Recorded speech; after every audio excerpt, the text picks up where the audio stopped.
Stuart Anderson. Yeah. Thank you, Madam Deputy Speaker.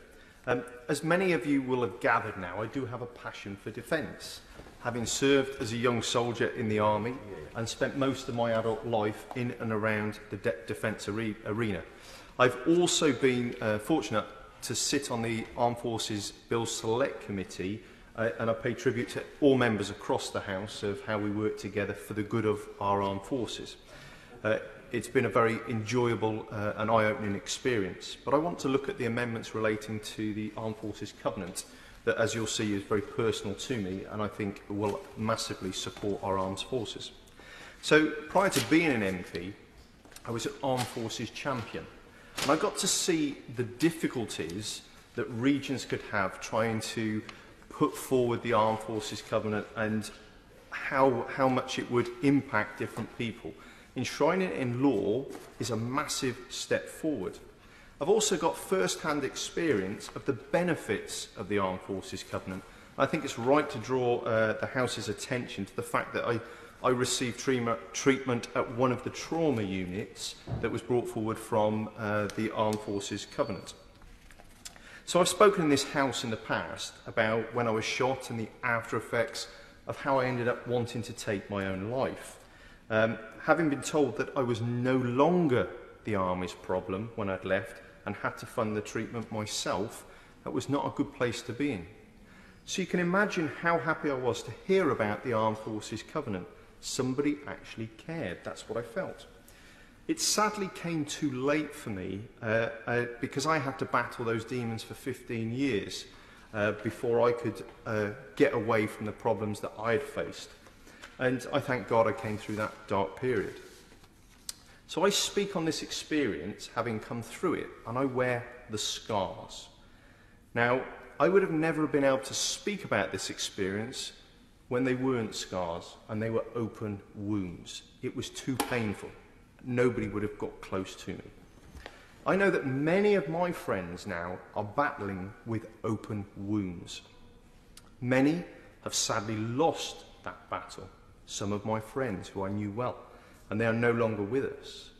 They leave behind family, friends, an empty space that was once filled through laughter, joy, good times, and fond memories.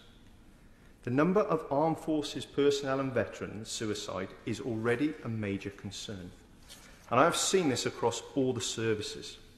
The Rifles, which is made up of my former regiment, has seen a huge number of riflemen lost to suicide, 2 in the last few weeks. This is just not acceptable. I want to pay tribute to General Patrick Saunders, who I have to declare I did serve with.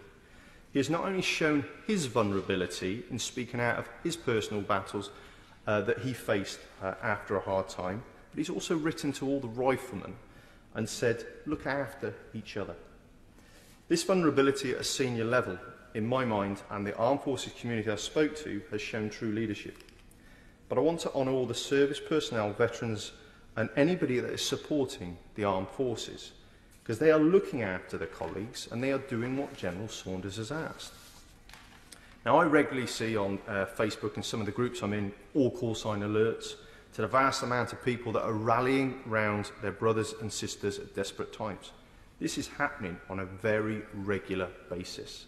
And they do this in the form of things like Veterans Breakfast, which I'll be attending at the this weekend in Wolverhampton. And there's many, many outstanding organisations. One of these is Elysium Memorial. Well, I'll shortly be announcing a fundraising event I'll be doing them to support in their mission to raise awareness for veterans' suicide. So if I go back to the beginning of my speech, when I talked about how I felt abandoned, when I was able, through the Covenant, to access healthcare that I needed, that made me feel that people cared. Not only did it give me the treatment that I needed, I had been funding myself, it made me feel I was not forgotten.